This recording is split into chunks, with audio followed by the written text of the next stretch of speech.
तमीज़ी का जोरदार तमाचा। नमस्कार दोस्तों, सानिया वॉइस स्टोरी चैनल में आपका स्वागत है। तो दोस्तों, आज की कहानी है बदतमीज़ी का जोरदार तमाचा। कंचन, अरे ओ कंचन बेटा, कहाँ चली गई? अरे हाँ, आ रही हो। इतना क्यों चिल्ला रही हो? माँ जी, एक बार में सुनाई देता है मुझे, बार बार चीखने की ज़रूरत नहीं है। कुछ काम ही कर रही थी इसलिए देर लग गई, पर आपको तो जरा भी देर सब्र नहीं होता। काजल अपनी सास आरती जी पे चिल्लाते हुए बोली, अब बताइए कि क्या काम था, क्यों खामोखा इतनी देर से चिल्लाए जा रही थी? तब आरती जी बोली, बेटा काम तो कुछ खास नहीं था, बस मुझे बहुत देर से खांसी हो रही थी। जरा एक गिलास गर्म पानी लाकर दे दोगे? इस पे बहू कंचन चिढ़ते हुए बोली, अरे वाह, तुमने तो मुझे अपनी नौकरानी समझ रखा है। एक गिलास पानी के लिए भी तुम मुझे ही आवाज़ लगाओगे? उठकर खुद नहीं ले सकती? अभी तुम्हारे हाथ पैर सही सलामत है, कोई टूट नहीं गए जो अपने लिए खाना पानी तक नहीं ले सकती? कम से कम इतना तो कर ही सकती हो ना। बड़बड़ाते हुए कंचन किचन में गर्म पानी लेकर आ गई। इतनी ही देर में कंचन का बड़ा बेटा अपने कॉलेज से घर पहुंचा। उसकी परीक्षाएं चल रही थी और वो अपनी परीक्षा देकर लौटा था। उसके आते ही कंचन ने उसे खाना खिलाया और आराम करने कमरे में भेज दिया। इधर आरती जी कंचन को आवाज़ लगाकर पूछने लगी, बहू किचन में खाना नहीं है? तुमने मेरे लिए खाना बनाकर नहीं रखा क्या? तब कंचन बोली, सुबह 9 बजे ही तो खाया था, अब फिर से भूख लगने लगी। माँ जी, दिन में 4 बार कौन खाता है? अरे यह तो बच्चे ही कॉलेज स्कूल आते जाते रहते हैं, थक जाते हैं, या अगर 4 बार खाना खाए तो भी समझ में आता है। लेकिन आप तो पूरे दिन घर में ही रहती हैं, फिर भी पता नहीं कितनी भूख लगती है आपको। जब बनाओ तब खा लेना, अब मैं थोड़ी देर आराम कर रही हूँ। आरती से अपनी बहू से कहने लगी, बेटा खाने के लिए कुछ और हो तो मुझे बता दे। जब मैं सामान लेकर आई थी तब मैं नमकीन भी लेकर आई थी। वो नमकीन तूने कहाँ रखी है मुझे बता दे, मैं निकाल कर खा लेती हूँ। पेट में थोड़ा सा अनाज जाएगा तो ज़्यादा भूख महसूस नहीं होगी। फिर 2 घंटे आराम करके जब तू उठेगी तब तू मेरे लिए खाना बना देना।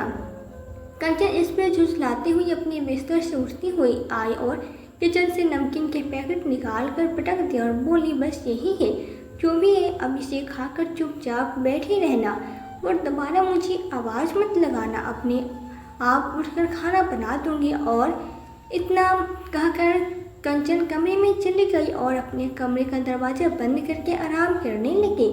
आरती जी बेचारे क्या करते, उन्हें भूख तो बहुत जोरों की लग रही थी, लेकिन क्या कर सकते थे।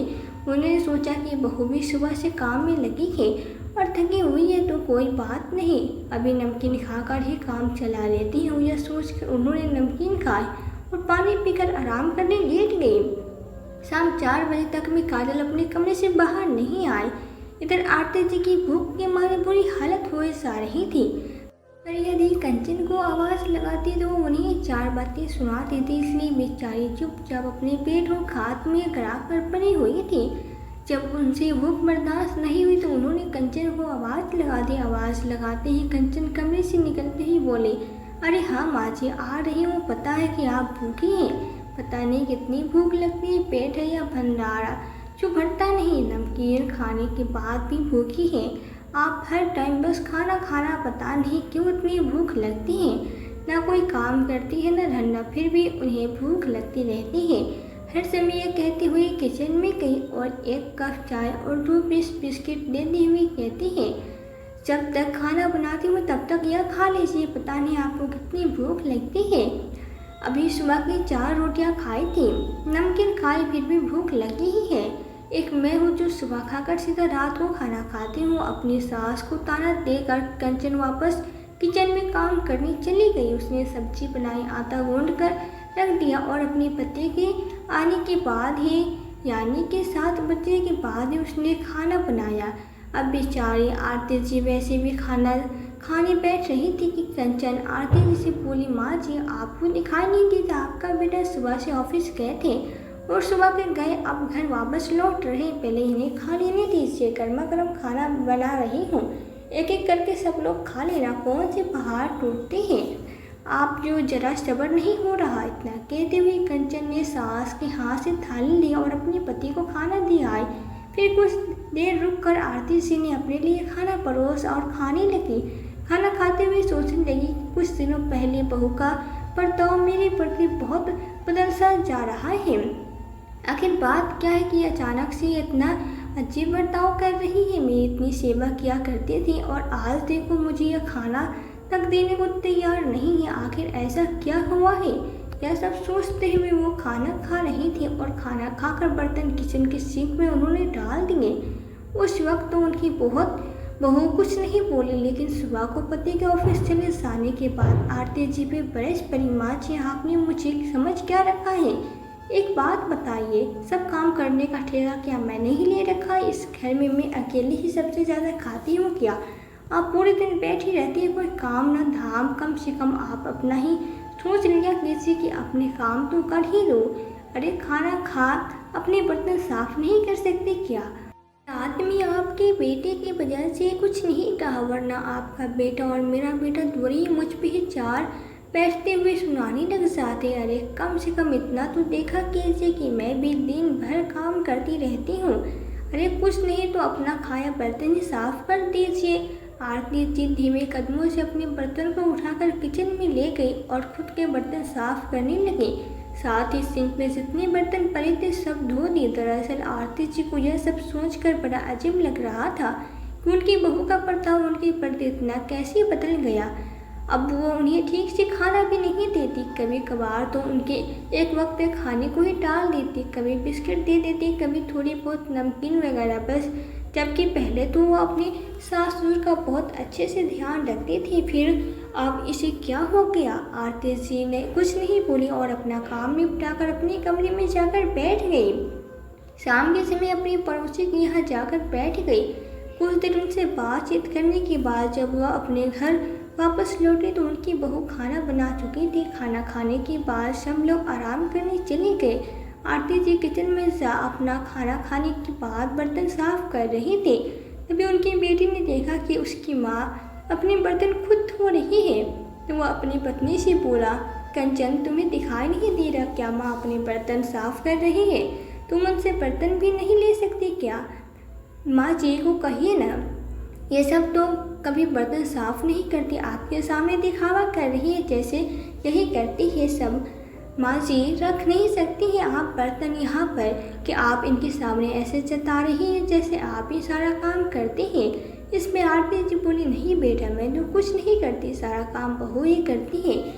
वो आराम कर, परेशान मत हो, मैं बिल्कुल ठीक हूँ। आरती जी का बेटा विकास अपनी माँ से जितना प्यार और जितना सम्मान करता था, उसकी पत्नी कंचन पता नहीं क्यों उनसे उतना ही चिढ़ी बैठी थी। पहले कंचन भी ऐसी नहीं थी, लेकिन कुछ समय से उसका बर्ताव बदला गया। जबकि अपने ससुर की मौत के बाद उसे अपनी सास का अच्छे से ध्यान रखना चाहिए, लेकिन पता नहीं अब उसे क्या हो गया कि वो अपनी सास के साथ ऐसा बर्ताव करने लगे। लेकिन इन सब बातों को नज़रअंदाज करते हुए बेचारी आरती जी बहू बेटी के साथ सुखी सुखी रहने का सोच बैठी थी। उन्होंने यही सोच रखा था कि जैसे भी मेरी बेटी बहू खुश है वैसे मैं ही रहूँगी, उनकी खुशी में ही मेरी खुशी है। इस बुढ़ापे में न तो मेरी अपनी कोई इच्छा है न ही कोई चाहत। बस यही सब सोचकर आरती जी अपने बच्चों के साथ खुशी खुशी रहा करती थी। कई बार अपनी बहू के बर्ताव से वो उदास हो जाया करती, लेकिन फिर अपने बेटे और पोते को देखकर खुश हो जाया करती थी, क्योंकि उनकी बहू जितना उनसे खींचकर बात किया करती थी, उनके बेटे और उनके प्रति उतना ही प्यार ज़्यादा था। उनका पोता और बेटा उनसे हमेशा ही बहुत प्यार से बात किया करता था, उनका हमेशा ख्याल रखते और वो भी इस बात से बहुत खुश थी। लेकिन कंचन दिन पर दिन अपना व्यवहार और कठोर करती जा रही थी।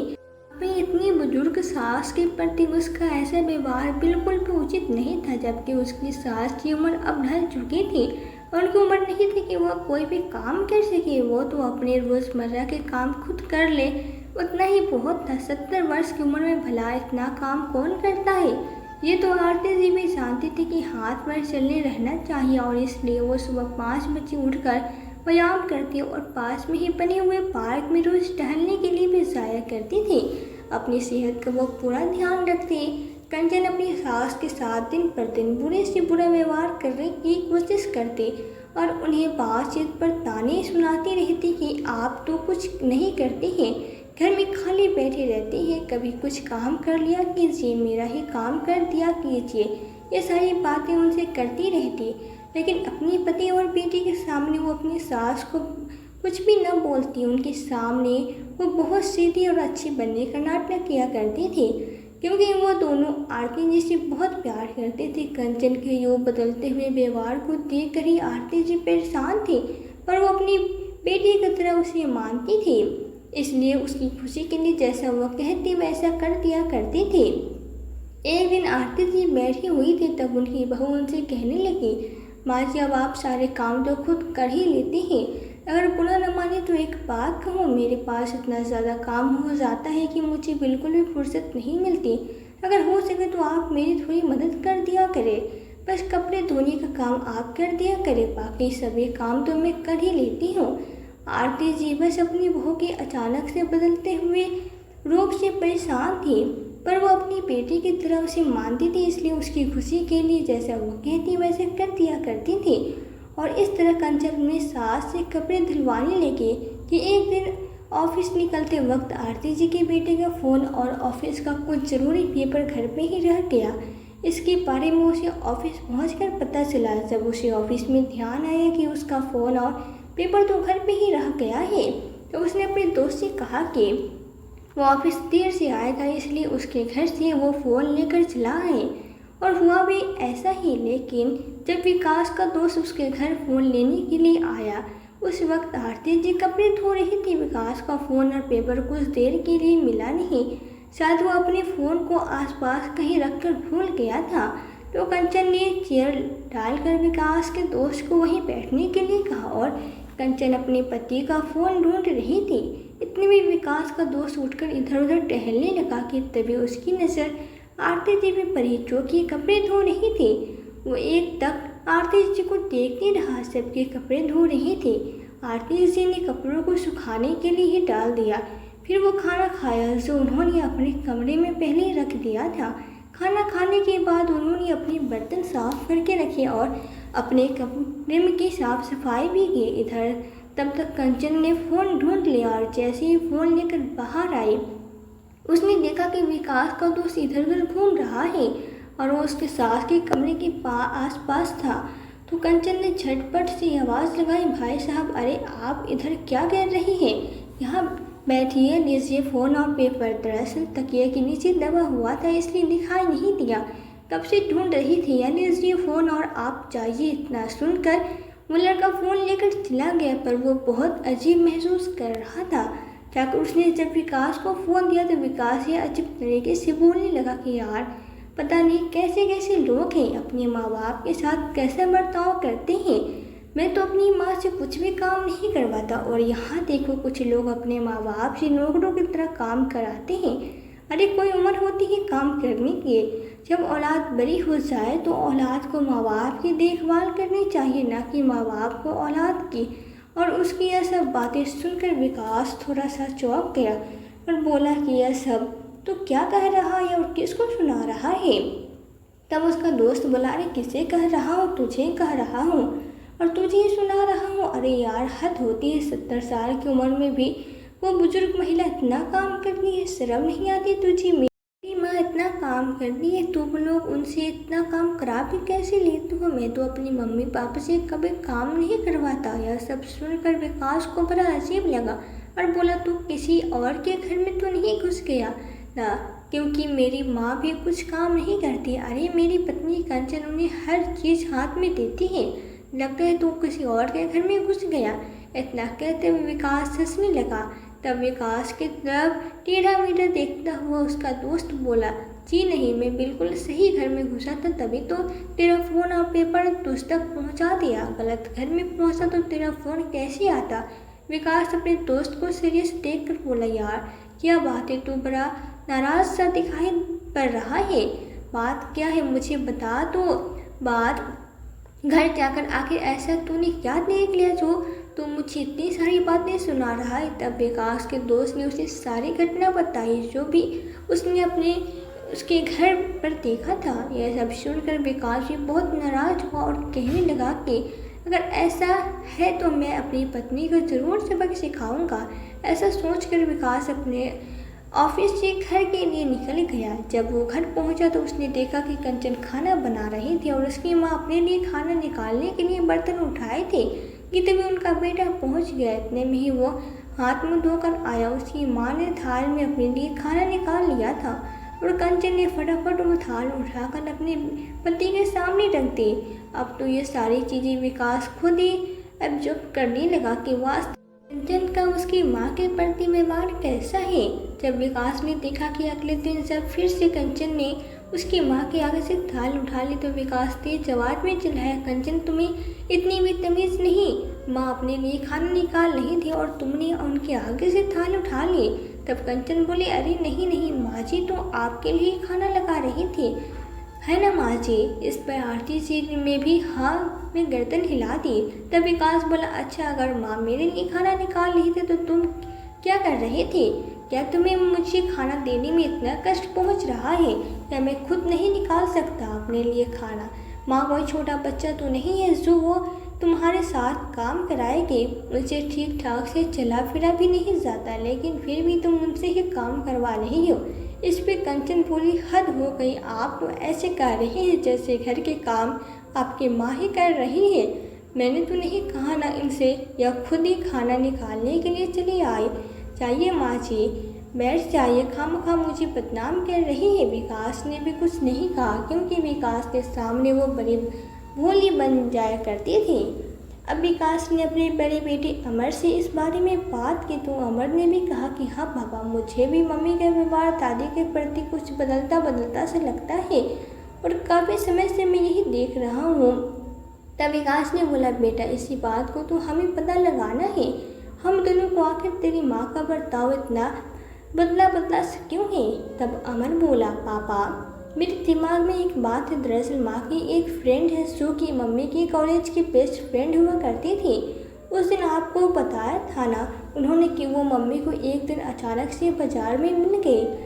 उनका उनसे कॉन्टेक्ट हुआ और तब से वे मम्मी से बात कर लेती है और जब भी मम्मी का उनसे कॉन्टेक्ट हुआ है तब से मम्मी का बर्ताव उनके प्रति बदलता जा रहा है। पता नहीं क्या गड़बड़ घोटाला है, पर कुछ तो करना ही पड़ेगा। यह सब सोचकर विकास ने कहा कि अगर बेटा सचमुच ऐसा है जैसे तू कह रहा है तो मैं इस बात का पता लगा कर रहूँगा। अब विकास ने अपने दोस्त की मदद से अपनी पत्नी के सारे कॉल रिजल्ट्स को इस तरीके से रिकॉर्ड पर लगाया कि उसे पता ही ना चला। और इधर पति के ऑफिस जाने के बाद उसकी पत्नी अपनी सहेली से बात करने लगी। वो उससे दुनिया भर की बातें करने लगे। शाम को जब विकास ऑफिस से वापस लौटा तो विकास ने अपनी पत्नी से कहा कि कंचन, मुझे अभी भूख नहीं है, मैं खाना बाद में खा लूँगा। तुम काम करो, मेरे लिए खाना बना कर रख दो, मैं कमरे में आराम कर रहा हूँ। इतना कहकर वो वहाँ से चला गया और कमरे में जाकर अपनी पत्नी का फ़ोन चेक करने लगा। उसने कंचन के फ़ोन से कंचन और उसकी दोस्त की सारी रिकॉर्डिंग अपने फ़ोन में भेज दिए।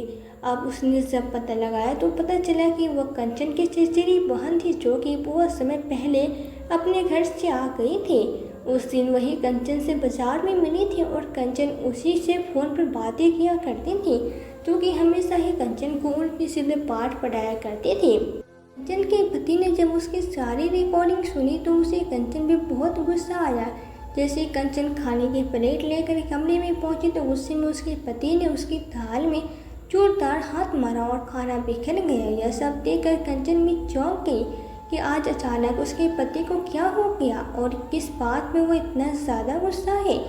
कंचन आई और अपने पति से पूछने लगी कि क्या हुआ, इतना गुस्सा क्यों कर रहे हो, लेकिन विकास ने उसे कुछ नहीं कहा। वो गुस्से में अपने कमरे में से बाहर चला गया।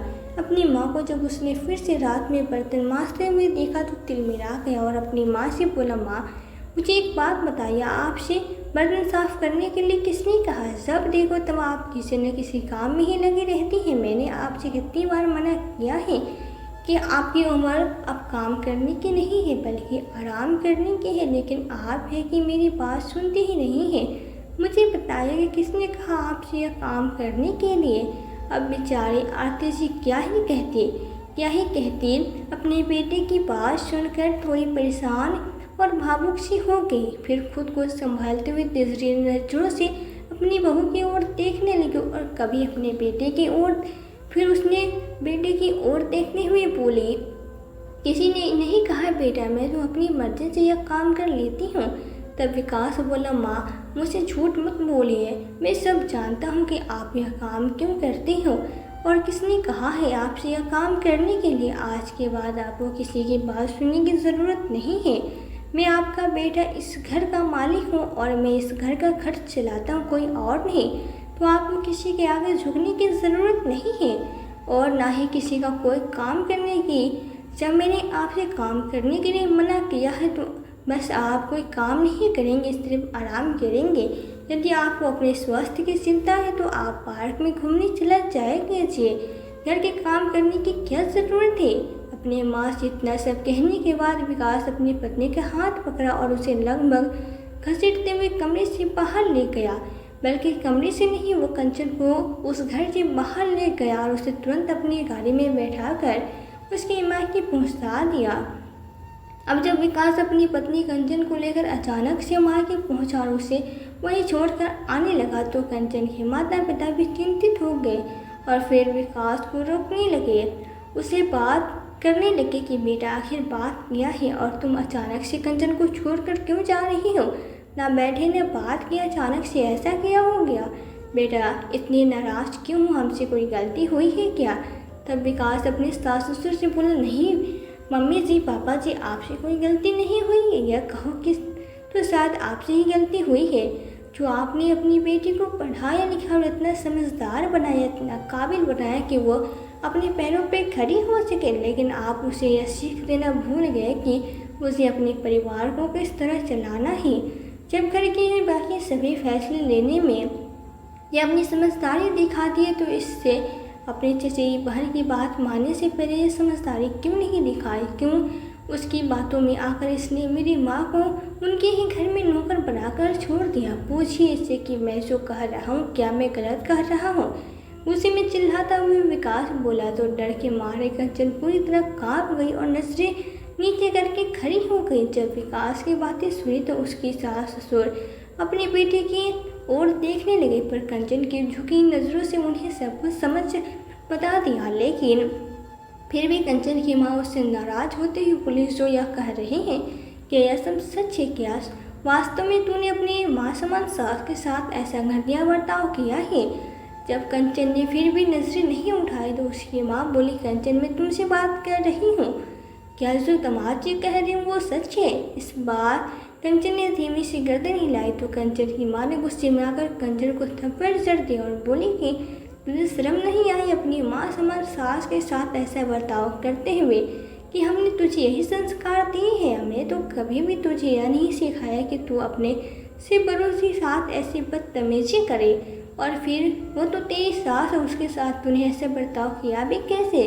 बस इधर उधर की उसे दुनिया भर की बातें सुना रहे थे और जैसे विकास कंचन को छोड़कर जाने लगा वैसे कंचन विकास के पैर पकड़ के रोने लगी, गिड़गिड़ाने लगी और उसे माफ़ी मांगने लगी। मुझे माफ़ कर दो विकास, मुझसे बहुत बड़ी गलती हो गई, आज के बाद मैं ऐसा कभी नहीं करूँगी, मैं माँ जी का पूरा ख्याल रखूँगी, मुझे माफ़ कर दो विकास। मैं अपनी बहन की बातों में आ गई थी और उसकी बातों में आकर मैंने अपना परिवार बिखेर दिया, मुझे माफ़ कर दो। लेकिन विकास ने कंचन की एक न सुनी और गुस्से में उसे छोड़कर चला गया। अब जब कुछ दिन तक कंचन अपने ससुराल में नहीं गई तो गांव के लोग भी बातें बनाने लगे। आखिरकार कंचन के पिता ने विकास को फ़ोन किया तो विकास ने कंचन को ले जाने से मना कर दिया। तब कंचन ने अपनी सास को फ़ोन पर तुरंत माफ़ी मांगी, उनसे कहा कि उनसे गलती का एहसास हो गया है, आज के बाद वो ऐसा कभी नहीं करेंगे। और जब विकास ने कंचन के पिता ने कहा कि गांव में उसकी बहुत बदनामी हो रही है क्योंकि उनकी बेटी बिना किसी कारण अपना ससुराल छोड़कर मायके में आकर पड़ी हुई है, बेटा हमारी खातिर ही सही कंचन को ले जाओ। जब विकास के ससुर ने यह बात कही तो वो मना नहीं कर पाया और अपने ससुर की बात मानकर कंचन को अपने साथ ले गया। अब कंचन अपनी गलती समझ चुकी थी। अब उसे अपनी चचेरी बहन हो या कोई सहेली हो, सबसे बातचीत करना बंद कर दिया और यदि बात भी करती तो केवल हाल चाल जान लिया करती। उससे ज़्यादा वो किसी और से न पूछती और न ही किसी को बताया करती थी। अब उसने अपने परिवार को बांधकर प्यार में रखना सीख लिया था और अब वो सब लोग खुशी खुशी परिवार में एक साथ रहने लगे। तो दोस्तों, आपको यह कहानी कैसी लगी हमें कमेंट करके ज़रूर बताएं। कहानी अगर पसंद आए तो चैनल को सब्सक्राइब, वीडियो को लाइक करना ना भूलें। फिर मिलते हैं आपसे एक नई कहानी के साथ। कहानी में अंत तक बने रहने के लिए आपका बहुत बहुत धन्यवाद।